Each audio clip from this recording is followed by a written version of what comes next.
Hi, everyone, and thanks for joining us for another episode of RSBNB Update Supplemental. Supplemental is the offshoot of RSBNB Update, in which we go on a YouTube channel and talk about something RuneScape related, something that might require a little bit of extra focus. This week, we are in one of our community driven formats where we are talking to a member of our community about a recent RS update, and that is this week we are talking to 101.1 about One of a Kind. Welcome to you. Hello, thanks for having me.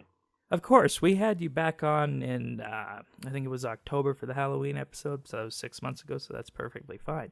So, we're going to chat with you a bit about One of a Kind and some of the things about that quest that made it interesting to you and, maybe shaped what it is in terms of a Grandmaster quest.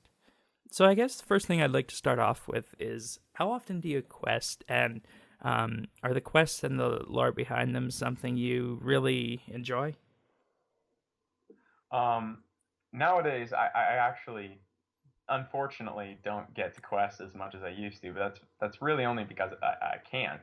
Uh, for a while now, I've been the proud owner of a quest point cape and seek to maintain it whenever a new quest is released. But before One of a Kind, it seemed like forever without a really juicy quest. But I'm actually really into the lore, and although I would never go so far as to say that I know everything about RuneScape story, it's so expansive, but I'd like to believe that I'm pretty well versed in more integral storylines, and probably my favorite being the Majorat storyline. Ah, excellent, because that's kind of a bit of an offshoot Mm. towards One of a Kind. That's great to hear Yeah. that you enjoy the quest so much. We really do enjoy that at RSBNB Update. It's one of the main things that we like to focus on when they come out. And as you said, it's a shame there haven't been more of them recently. So hopefully that'll be changing shortly. So, with One of a Kind and relating to Grandmaster Quest, was this quest worthy of that title of Grandmaster? And if so, why or why not? I'm a little on the fence about this one. Uh, the requirements were decently high, but not crazy high. And of course, that's what Jagex has at least said that they based their quest difficulty on. Um, but in terms of length and depth, it felt to me like it was somewhere between Master and Grandmaster, in my opinion. There was good depth in the lore, and there was a decent bit of travel around the world, and a lot less hand holding than there has been recently. But probably the two major criticisms that I would have for this quest, one, to me it was too short. Without a guide, it took me, I think it was about an hour and a half, and for a grandmaster, I still feel like that's a little short. And I liked the back with Ritual de Majrat and While Gothic Sleeps, at least. They're pretty long, and I like that sort of feel. It's really deep. Also, it really didn't have a boss fight, and I know not every quest is supposed to be combat based, but to me, in order to be a Grandmaster quest, it really has to be sort of a full combination of puzzles, riddles, and a hard fight, which is pretty, to me, is very important. And there was really no hard fight. I mean, there was that point at the end where you had to protect the White Dragon against the three warriors, but I went in there with Batwing and a Polypore and was able to do it with no food. So I didn't really see that as much of a boss fight. Yeah, I'm gonna have to agree with you on that. One thing, speaking with regards to One of a Kind in general, is that One of a Kind, in terms of what you said with puzzles, did you find the translation of Dragonkin to English a puzzle being difficult? Not really. I mean, all I had to do was click on a map or go around, and it said right in plain English, Ferenthi Dungeon, just right away. And so I was like, okay, well, I'll just go to Ferenthi, and right there, boom, just walk into the dungeon, and it'll just makes you walk over to a slab of rock, and that was it.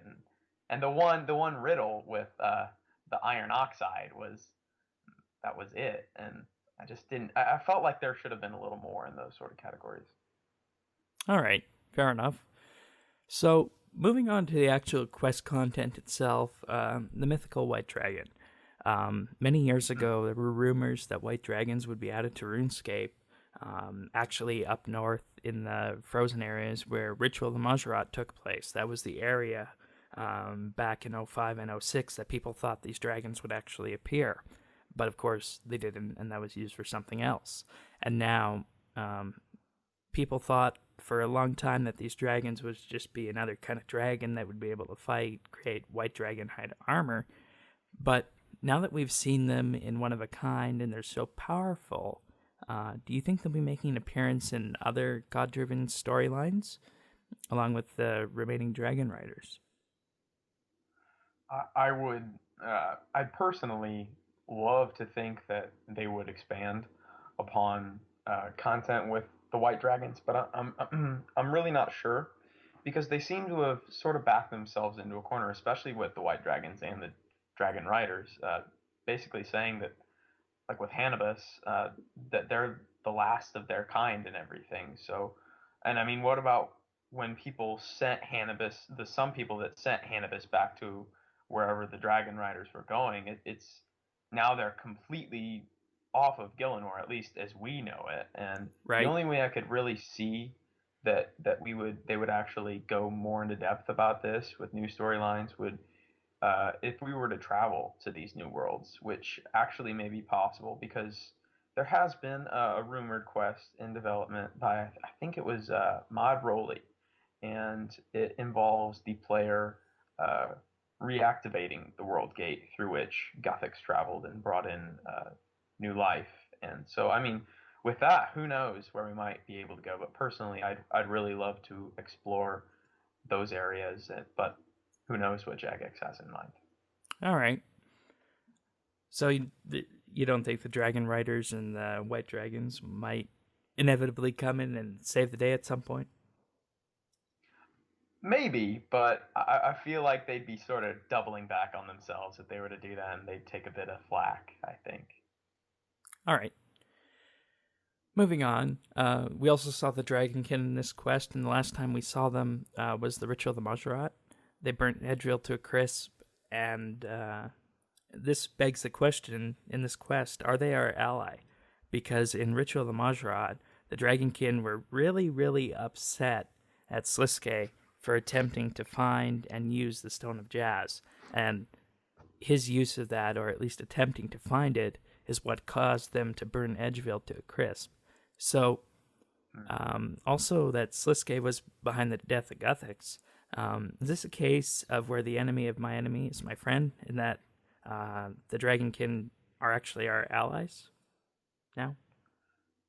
It's a little bit difficult with the Dragonkin because they're actually basically two types of Dragonkin at this point. Because going all the way back to Jazz, and when he placed the curse on the Dragonkin to forever protect the Stone of Jazz and to basically be forced to attack any false user, there have been two groups, the Dactyl and the Necrocertes. And the Dactyl have always fought against the curse and have sought to free their minds of the sort of carnal nature that they feel whenever they are impelled by the curse to seek out the false user, whereas the Necrocertes embrace the curse and are violent and mindless.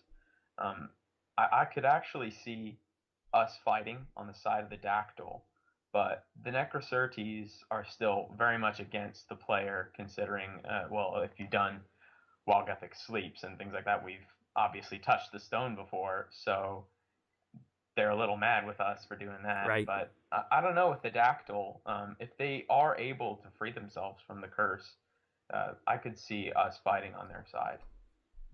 All right, that's an interesting perspective. Interesting that it's not black and white, and definitely will provide for some depth later on once we get to whatever the heck Sliske is up to.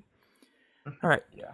So at the end of the quest, players are given a choice. We don't know if this choice is going to be binding in future quests or what role it's going to play, but basically there were two choices. You can either send the White Dragon and the Dragon Riders home, or let the Dragon Riders stay with Karapak. So, which one did you choose, and why? I actually told Hannibus to stay with Carapac. Um, at the time, I really saw that it was the right decision because from what I could get from Hannibus's sort of own theology, that he would have put the preservation of his own race above his happiness. But after going to the forums and Twitter and seeing people's responses, I did feel a little bad because I feel like a lot of people wanted him to go home, but I still feel like it was the right choice for me, at least personally. All right. I'd like to see the Dragon Riders back, so it was a bit of a selfish decision, but I'm willing to make it. Yeah. So this is something that I struggled with during the quest, and everybody's going to need to wait to hear about it until the actual show comes out this week, because I'm not going to spoil what decision I made, but Yeah. there's definitely a rational thought process behind it, and we'll have to see what our other hosts think as well. So we're going to leave it at that. So thank you, 101.1, for joining us on this supplemental. All right. Thank you again. It was a pleasure having you. It was a pleasure being on. And remember, everybody who's listening to this, if you want to listen to the full episode of RSBNB Update, you can find them at update.rsbnb.com. We're also on Twitter at RSBNB Staff. We'll see you next week.